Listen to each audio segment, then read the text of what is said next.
Buenos días, soy Irma Velázquez Brizuela y quiero iniciar agradeciendo al tercer Simposio Iberoamericano Día Mundial de Alzheimer por su invitación, que con mucho gusto la aceptó. En esta vez voy a hablar acerca de lo que es la neuroplasticidad y la rehabilitación cognitiva. Iniciaré un poco hablándoles acerca de lo que es la reserva cognitiva. La reserva cognitiva es el conjunto de recursos con los que una persona cuenta y que va adquiriendo a través de su vida, y esta reserva cognitiva la protege de alguna lesión cerebral o algún daño y deterioro en el envejecimiento. La persona mayor con una reserva cognitiva alta puede tolerar mejor los efectos a enfermedades neurodegenerativas. Tal es el caso de una demencia, de una enfermedad de Alzheimer, un Parkinson, una esclerosis múltiple o un trastorno cerebral, como puede ser un accidente vascular cerebral. Una reserva cognitiva alta entonces nos va a permitir que el cerebro funcione aún en presencia de una enfermedad. Es decir, nos permite que la sintomatología se retrase en su inicio y que los síntomas sean menos severos.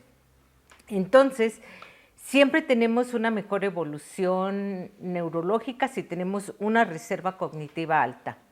En el envejecimiento, las personas con una alta reserva cognitiva se va a ver que hay menos reducción del volumen del cerebro, que de forma natural se da en el envejecimiento, pero en estas personas se da menos reducción y por lo tanto se conserva, y la preservación estructural del cerebro es mucho mejor y sus funciones también. También la reserva cognitiva se ha asociado con una mayor densidad sináptica, es decir, una mayor cantidad de conexiones neuronales en el cerebro. La densidad sináptica puede compensar entonces la pérdida de neuronas que se dan en el envejecimiento o en la presencia de una enfermedad neurodegenerativa. La reserva cognitiva entonces se relaciona íntimamente con la neuroplasticidad, que es nuestro tema a desarrollar ahorita. La neuroplasticidad es la capacidad que tiene el organismo para aprender y transformar nueva información percibida. ¿Esto a través de qué? De nuevas interconexiones neuronales. Entonces, el cerebro encuentra formas alternativas para realizar tareas cognitivas a medida que se van dando estos cambios neuronales en el envejecimiento. La plasticidad neuronal también se conoce como neuroplasticidad o plasticidad cerebral. Y como ya les había dicho, es la habilidad que tiene el cerebro de reorganizarse tanto en su estructura, en las interacciones, como en su funcionamiento. ¿Cómo cambia el cerebro con la neuroplasticidad? Bueno, a través de 4 formas. Una es la neurogénesis. Cuando hablo de neurogénesis me refiero a esa generación continua de neuronas nuevas en ciertas partes del cerebro. Cuando antes se pensaba que después del nacimiento ya no aparecerían nuevas neuronas, ahora se sabe que no. Ahora se sabe que aún en el envejecimiento se pueden generar y se están generando y regenerando nuevas neuronas. Otra es a través de la generación de nuevas sinapsis. Esas nuevas habilidades y experiencias que se crean son a través de nuevas interacciones neuronales, de nuevas redes neuronales que se están estableciendo en el cerebro, de nuevas sinapsis. Otra forma de de tener una neuroplasticidad es las sinapsis reforzadas. Entonces, en las sinapsis reforzadas, la repetición y la práctica de ciertas acciones va a reforzar ciertas conexiones neuronales. Las dejamos de usar, el famoso dicho que dice, si no se usa, se pierde. Es así. Si nosotros estamos reforzando ciertas actividades o estamos realizando una estimulación de cierta área, estamos reforzando esas interacciones neuronales. Y otra forma de tener una neuroplasticidad es a través de sinapsis debilitadas. Si no se usan, las conexiones se debilitan. Entonces, nosotros, a través de algún diagnóstico neurológico, tendremos que aplicar una estimulación, una rehabilitación cognitiva para estimular esas áreas que se están debilitando y reforzarlas a través de esa estimulación y que se realicen nuevas sinapsis. Bueno, la plasticidad neuronal, como yo les decía anteriormente, antes se pensaba que después del nacimiento no podríamos tener nuevas células, ni podría haber nuevas interconexiones. Ahora sabemos a través de estudios científicos que eso no es verdad, que todo eso sí es posible. Cada vez que aprendemos algo nuevo, nuestras redes neuronales se van fortaleciendo y envían señales a otras neuronas, a otras dendritas, para crear nuevo tipo de sinapsis. Cuando yo practico lo aprendido, todo esto se va reforzando y entonces nuestras nuevas conexiones neuronales facilitan el desarrollo específicamente de esa área del cerebro. La plasticidad neuronal entonces está ocurriendo constantemente mientras nosotros tengamos estimulación y mientras nosotros tengamos nuevos aprendizajes. Cuanto más redes neuronales nosotros tengamos, entonces la capacidad del cerebro será más favorable para responder a los estímulos. Es decir, y también para retrasar los síntomas ante alguna enfermedad. Es decir, la sustancia gris aumenta en las áreas del cerebro que se estimulan más, como yo les decía anteriormente. ¿Dónde encontramos la sustancia gris? La sustancia gris está formada por cuerpos neuronales o por somas. Somas es el cuerpo neuronal. El color es más oscuro en comparación a la sustancia blanca. La sustancia gris se encuentra más en la corteza cerebral y en la médula espinal se ha visto que existen células nerviosas motoras y sensitivas y sus funciones son específicamente de procesamiento de la información. Bueno, pues entonces hay algo importante que tenemos que ver, cómo lograr esa neuroplasticidad.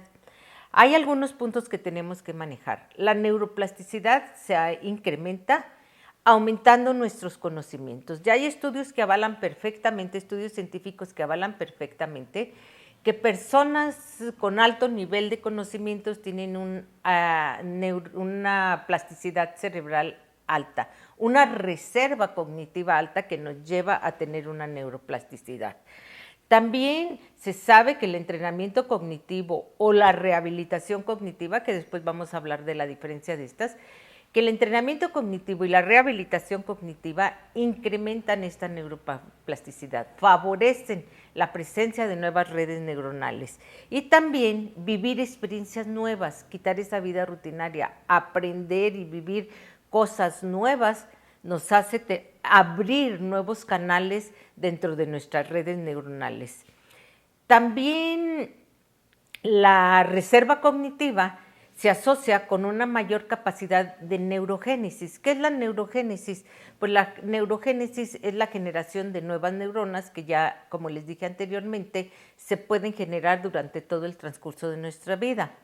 La pérdida neuronal que se asocia al envejecimiento, entonces se compensa con la neurogénesis, con las nuevas neuronas que se están generando continuamente y que se produce siempre hasta el último de nuestros días. Entonces, el proceso de neurogénesis es la creación de neuronas.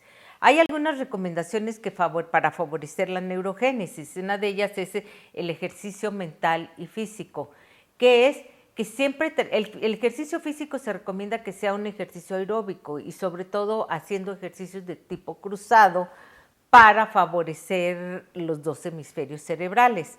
También el ejercicio mental, hacer crucigramas, resolver problemas, tener un problema y buscar muchas alternativas, desde la más sencilla hasta la más compleja. Eso podemos hacer diario de una forma rutinaria también. A tener hábitos saludables, y cuando yo les hablo hábitos saludables, hay alimentación, hay ciertos elementos dentro de la alimentación que nos favorecen para el buen funcionamiento del cerebro, como es el caso de los omega 3, de los antioxidantes. Entonces es importante tener hábitos saludables que nosotros incluimos aquí como el dormir las horas necesarias. Se sabe que son 8 horas promedio, que pueden ser 7 o 6, dependiendo, 8 o 9, dependiendo de cada persona. Entonces, en el envejecimiento las personas duermen menos, pero entonces hay que procurar que el sueño sea más reparador. Hay algunas sustancias que ayudan a que sea el sueño más reparador, como es el caso de la melatonina. Entonces también otro punto que tenemos que reforzar es la interacción social. Entre más envejecemos nosotros, nos aislamos más. Entonces se recomienda que nosotros tengamos más interacción de tipo social, que reforcemos nuestras redes de amistad, nuestras redes de tipo social. Y también tener actividades de ocio. Siempre es importante tener algo que te interesa, algo que te mantiene activo, algo que te mantiene creativo, algo que te estimule la imaginación. Y en esta vida tan acelerada que tenemos, bueno, procurar o realizar ejercicios que te disminuyan ese estrés. Una de ellas puede ser la meditación durante el día o tratar de tomar otro tipo de estrategias que nos lleven a no manejar el estrés de esa forma tan acelerada. Hay estrategias que te llevan a la solución del problema y hay estrategias que te llevan al problema. Entonces hay que buscar cuáles son las estrategias que nos llevan a la solución del problema para bajar esos niveles de estrés. Bueno, hablando también de esta reserva cognitiva y su relación con la neuroplasticidad, tenemos que a mayor reserva cognitiva hay más eficacia en las redes neuronales. El rendimiento cognitivo es mejor en las personas. Entonces, es importante que nosotros pensemos en incrementar nuestra reserva cognitiva, porque la persona es más eficaz en su rendimiento cerebral. Lo que yo les quiero decir es que existe más comunicación entre las distintas áreas del cerebro, existe más interacción neuronal. Entonces esto se ha comprobado a través de la conectomía, en el cual se han observado mapas del cerebro y ahí nos describe cuál es la disposición de estas redes neuronales y hacia qué áreas se están dirigiendo. Se sabe que que las personas que tienen una alta reserva cognitiva tienen una amplia red neuronal, una alta interconexión entre distintas áreas que compensa una cosa con otra. Hay también se ha visto que hay menor acúmulo de placas de ovillos neurofibrilares y de beta amiloide. Esto es muy importante porque estos ovillos neurofibrilares y las placas de beta amiloide son los que caracterizan la demencia tipo Alzheimer.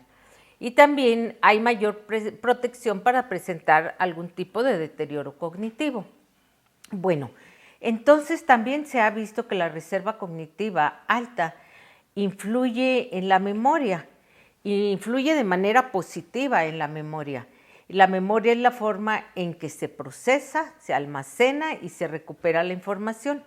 Entonces, una reserva cognitiva alta, por lo tanto, nos va a dar a disminuir el riesgo de desarrollar problemas de memoria. También la aparición de síntomas en algún tipo de enfermedad neurodegenerativa. Todo esto se ha comprobado y se ha visto en pruebas de rendimiento de memoria.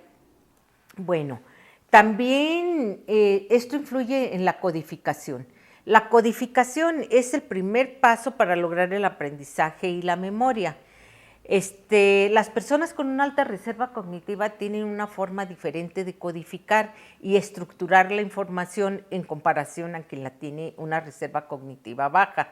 Estas personas, las de reserva cognitiva alta, utilizan estrategias más efectivas como es la organización de elementos o la elaboración de ciertos procesos de manera distinta que les ayuda de manera más efectiva a recuperar la información. Organiza la información de tal manera que a la hora de recordarla, recuerdan alguno de esos elementos o recuerdan la forma en que lo organizaron y rápidamente pueden evocar esa información. También incluye la forma de que la recuperan, esa información que ya tenemos almacenada, porque la recuperación es más clara, la recuperación es más rápida, y la recuperación es más evidente, la recuperación de la información. También hay influencia positiva en la memoria de reconocimiento. La memoria de reconocimiento permite a las personas ser conscientes de que cuando hay un estímulo determinado, ese estímulo está frente a ellos, ellos pueden recordar que tiempo atrás ya lo tuvieron antes y entonces pueden reconocer eso. A mayor memoria de reconocimiento, mayor capacidad de recordar, ya sean detalles, personas, circunstancias. Si el paciente tiene una alta reserva cognitiva y falla en la manera en que se recupera la información, entonces se está hablando que el deterioro cognitivo es más grande. Para explicarles más les digo. Cuando una persona tiene una reserva cognitiva alta, ya dijimos que esto nos ayuda a que aparezcan los síntomas ante una enfermedad neurodegenerativa. Pero una vez que aparecen los síntomas, nos está hablando que el deterioro ya es muy grande y el avance ya va a ser muy rápido. ¿Por qué? Porque nos está indicando que el nivel de compromiso que existe ya es más alto. Esto no sucede con las personas que tienen reserva cognitiva baja. Las reservas que tienen reserva cognitiva baja, aparece el síntoma de la enfermedad neurodegenerativa y lleva su evolución como está establecido, aparentemente normal, digamos. Los de reserva cognitiva alta retrasan mucho la aparición de los síntomas, retrasan mucho el deterioro, pero una vez que aparece el deterioro, eso significa, una vez que aparece ya el deterioro significa que ya puede ser irreversible, que ya el daño está muy avanzado. Bueno, también tenemos influencia positiva con la memoria de trabajo. La memoria de trabajo nos permite mantener en la mente todos los elementos necesarios que nosotros necesitamos para hacer una tarea mientras la estamos ejecutando. Cuando yo voy a hacer algo, todo lo que necesito de manera automática, mi memoria de trabajo me está diciendo todo lo que yo necesito y todo lo que sigue para seguir haciendo. Su capacidad es limitada, solamente almacenamos entre 7 más menos 2 elementos, es decir, 5 a 9 elementos, en promedio son 7. No solamente se almacena la información, también se manipula en la memoria de trabajo y también se transforma. Yo puedo tener todos los elementos, pero yo puedo manipularlos y transformarlos para lograr mi objetivo. Tienen mayor capacidad en la memoria de trabajo todas estas personas que tienen reserva cognitiva alta y esto les permite de manera más efectiva procesar la información, retener la información y sobre todo llevar a cabo efectivamente esa tarea que se está proponiendo. También la memoria episódica se ve favorecida. La memoria episódica es una memoria a largo plazo que permite a las personas recordar eventos y experiencias personales vividas en un contexto espacio-temporal muy concreto. Recuerdan las personas de esta manera, entonces con la memoria episódica pueden recordar eventos de forma muy nítida y detallada. La persona puede recordar olores, lugares, palabras, sonidos, etcétera, de forma muy exacta. Bueno, una reserva cognitiva alta nos favorece mucho la memoria episódica. Inclusive, esta memoria episódica está relacionada con emociones, con lugares y con personas. Y esto nos favorece mucho. También hay otro punto que tenemos que manejar acerca de la memoria, que es la memoria semántica. La memoria semántica es la que denomina cómo los hechos generales, los hechos particulares se almacenan en nuestro cerebro. Es decir, cómo los conocimientos culturales, lingüísticos, derivados de la experiencia se almacenan en nuestra memoria. A más alto nivel de conocimientos, más alto nivel es el nivel de memoria semántica y más alta entonces nuestra reserva cognitiva que nosotros tenemos. Hay diferencias mucha gente se confunde entre la memoria episódica y la memoria semántica. Por ejemplo, la memoria episódica habla de vivencias y la memoria semántica nos habla de conceptos. La memoria episódica está ligada a un contexto extratemporal y la memoria semántica es independiente del contexto de que se trate. Y la episódica es más vulnerable al olvido, mientras que la semántica es más difícil de olvidar. Por ejemplo, aquí les doy un ejemplo. El ejemplo, unas vacaciones. Puede ser que algunos detalles de las vacaciones se nos olviden. Y por ejemplo, en la memoria semántica, ¿dónde se encuentra Italia? O las tablas de, por ejemplo, ¿cómo te llamas? Es muy fácil que tú digas tu nombre, se te olvida. ¿Cuál es tu teléfono? Y aunque ya las personas tienen a veces algún daño, repiten en automático cuál es su teléfono. Sin embargo, si uno le pregunta detalles, memoria episódica, le detalles de sus vacaciones cuando ella se fue de viaje de bodas, pues les cuesta trabajo recordarlos. Bueno, también tiene que ver la reserva cognitiva y la neuroplasticidad con las estrategias de memoria. Las personas que tienen una alta neuroplasticidad, una alta interconexión neuronal y reserva cognitiva alta, utilizan estrategias más complejas y más elaboradas para la resolución de sus problemas o en la vida cotidiana.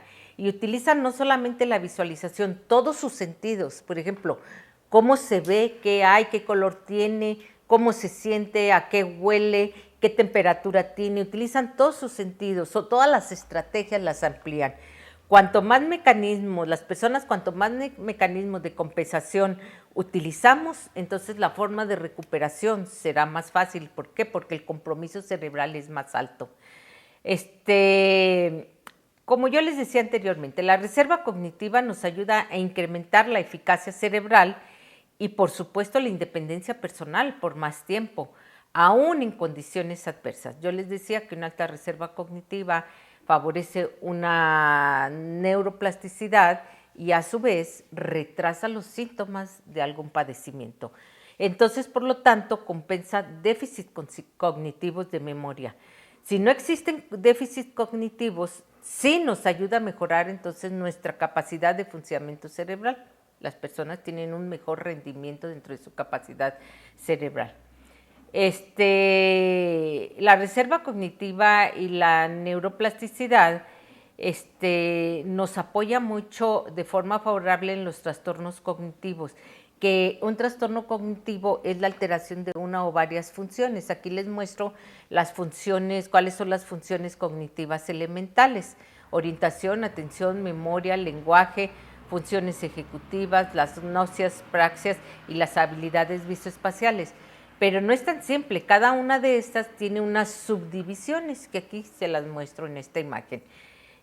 Cada una de estas funciones tiene, por ejemplo, la orientación puede ser una orientación personal, espacial, en qué lugar me encuentro, temporal, en qué tiempo me encuentro. Y así cada una de ellas tiene unas subdivisiones. Bueno, la reserva cognitiva alta favorece de manera positiva todas estas funciones. ¿Por qué? Porque favoreció la neuroplasticidad, las interconexiones neuronales se han incrementado y han comunicado unas áreas con otras áreas que se van compensando de manera automática. Existen actividades que nos ayudan a incrementar la reserva cognitiva y la neuroplasticidad, como es que la lectura. Leer es muy importante, pero hay que leer y cuando uno lee utilizar los 5 sentidos. Imaginarse, ver lo que estás leyendo, no las letras, hacer imágenes sobre el párrafo que tú estás leyendo, tener diálogos internos acerca de eso que estás leyendo, imaginarte a qué olería ahí, imaginarte cómo se está sintiendo el personaje de ese libro. También el aprendizaje continuo, no importa el área de que se trate, de acuerdo a tu preferencia. Hacer juegos de mesa como el ajedrez, el dominó. ¿Por qué? Porque se utilizan estrategias y hay que utilizar estrategias para ganar. Entonces, los juegos de mesa son importantes, los crucigramas. Actividad de un nuevo idioma. Se ha visto que las personas que aprenden un nuevo idioma favorecen rápidamente la neuroplasticidad. Actividades que desafían y estimulan el cerebro, por ejemplo, ante este problema de tantas maneras se podría solucionar.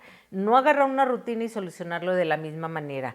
Estimulación cognitiva de manera formal, ¿por qué? Porque hay programas formales con los que podemos hacer estimulación cognitiva y tener una ocupación laboral desafiante y complejo. Hay trabajos que demandan más complejidad o más demanda cognitiva que otro. Por ejemplo, los que tienen puestos de decisión, de alguna manera ellos tienen más complejidad.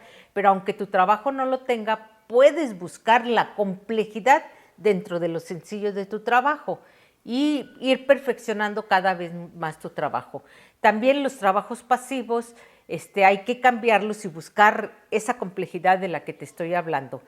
La interacción social regular, o sea, como les decía anteriormente, ampliar nuestras redes sociales de amistades y también tener un estilo de vida saludable como la alimentación, el ejercicio, una vida activa y las horas de sueño. Hay una diferencia entre estimulación cognitiva y rehabilitación cognitiva. La estimulación cognitiva es el grupo de acciones dirigidas a mantener y mejorar las funciones cognitivas y fortalecer capacidades y habilidades preservadas. Esto por medio de algunas actividades o algún programa. No se necesita tener algún daño cerebral o alguna alteración cerebral para hacer estimulación cognitiva. La rehabilitación cognitiva es cuando ya se tiene alguna alteración cerebral, algún daño cerebral, ya tienen algún área del cerebro con alguna alteración y entonces se realiza un programa de estimulación específicamente hacia esa área que se encuentra dañada. Finalizo con lo que empecé: neuroplasticidad, rehabilitación cognitiva y le agrego reserva cognitiva. La neuroplasticidad, las neuronas consiguen aumentar todas sus conexiones con otras neuronas de forma estable a consecuencia del aprendizaje. A consecuencia del aprendizaje aumentamos nuestra reserva cognitiva y la estimulación cognitiva y sensorial son indispensables para lograr nuestro objetivo. Muchas gracias.